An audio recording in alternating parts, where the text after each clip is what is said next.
I'm going to show you how to move your base in Palworld. So in my case in particular, I built a base here at the beginning of the game. Now it's time to move it to a better location because this location kind of sucks, and maybe you're in the same kind of spot. So while there's no way to just say pick up base, move base, because it makes sense because of verticality differences and things like that, there is a pretty simple way to move your base without having to regrind everything. There's actually a bunch of cheese, tricks we can actually do in order to move a base. So when you go to move a base, first off, if you open up the build menu, at the bottom it says disassembly mode. It's C on mouse and keyboard.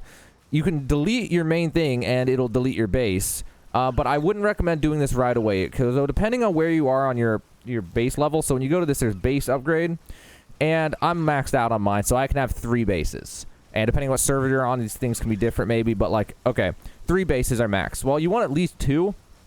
Ideally, you want another base already. There's a few different caveats here. So you want to have fast travels is what I'm getting at here. So if you have a base that's in the middle of nowhere, like say I had a base right here and I want to move it, there's no fast travels anywhere. And so that's going to be awful. So you're going to want to leave one of your bases there if you can, and then also build the other base so you can fast travel back and forth to move the base and then delete the base here. The other alternative is if you have a base that's near a fast travel, like this one right here, then you can just go ahead and pick it up. But it depends because, there's a base limit. So, like, I couldn't put the third one down until I put this here. But you could at least fast travel the materials to a different location. Like, you got to get the materials. You got to move them. So you got to think about that ahead of time with fast travels. All right, keeping that in mind, what you're going to want to do is you're going to want to build a storage box or more than one storage box. So you can just make the wooden chest. You can make the metal chest, whatever. I'll just go ahead and I'll make some wooden chests. Now, say I want to move this mining thing here. So if you open up the build menu, you see the stone pit. It costs 50 stone, 20 wood, and 10 palladium fragments. Now, I don't have any of those in my inventory right now, so it's an easy example here. So again, it's 50, 20, 10. So what you can do is open the build menu. There's disassembly mode at the bottom. Disassemble it, and you'll get 100% of your materials back. There's 50, 20, 10. So this game, at the moment at least, in early access, gives full refunds. So because of that, what you can do is you can delete a building, and you can go over here and put it into a storage. And you can rinse and repeat until you fill the storages with materials. Now, some things you might end up getting overweight depending on what your weight's leveled up to. So what you can do is you can make a grappling gun. Any of them will work. So you go to technology. Over on the right, there's ancient technology. So I wouldn't recommend moving a base to at least level 12 so you can at least get the basic grappling gun. And in order to get this, you're going to need ancient technology points and ancient civilization parts, which are from beating bosses. World bosses are the easiest way. You'll also need some ingots, fiber, and palladium fragments, which you'll be able to figure out eventually how to get those. And ingots, you just get ore and smelt it using a fire pal. But anyway, the easiest boss to get those at is Chillette over here on the map. And Chillette's level 11. Beat that boss, and you'll get ancient technology points. But you can go ahead and beat any of the other bosses, too, and get ancient technology points, and they'll also drop ancient civilization parts that you'll need in order to build the grappling gun.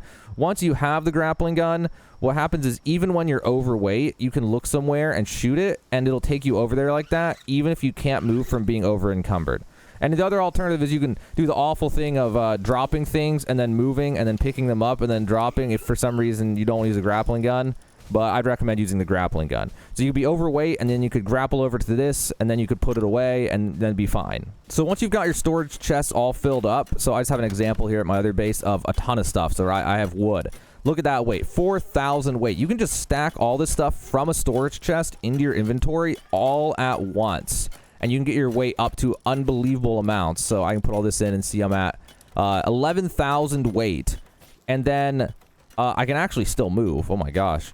But anyway, what I can do is I can grapple over to the fast travel, well, early access, and then I could fast travel, to a different location or whatever. And in the worst case scenario, if you don't have any extra bases, so you have 2 bases that you already like and you don't want to get rid of, and you just want to move the third one, you could, in theory, like, even if you were all the way out there, you could just, like, put all the stuff in a chest like I have right there, grab it all so you're 11,000 overweight or whatever, and then with whatever the best grappling gun is that you can buy, you could just...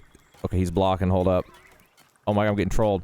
You could grapple, wait for the cooldown, grapple, wait for the cooldown, grapple, wait for the cooldown, all the way to a fast travel to get to your next base location. Like, just load up everything all at once and then grapple your way over to your new location. That's like the worst case scenario if you don't have an extra base and you don't have a fast travel nearby and everything like that. And once you get to your new base location, I would put down storage chests, and then I would just unload everything that you have back in the storage chest and go back and forth till everything's full. Ideally a metal storage chest so it can't catch fire or anything. That would be awkward. And then, yeah, you're good to go. Then you just, move the actual base thing over here like this one. and then you put down the new one, and then you take those materials and you start putting things back in whichever way you want. So that's it, guys. That's all there is to it. That's at least as good as it's going to get. I mean, it can't really get better than that, because there's no way you could copy paste, like pick up and put it down because of elevation differences. Like, even if they wanted to make that a feature, I don't think that would be feasible to make that work like that. But anyway, but that's as good as it gets. Hopefully helped you out, guys. Now you know how to move your base in Palworld.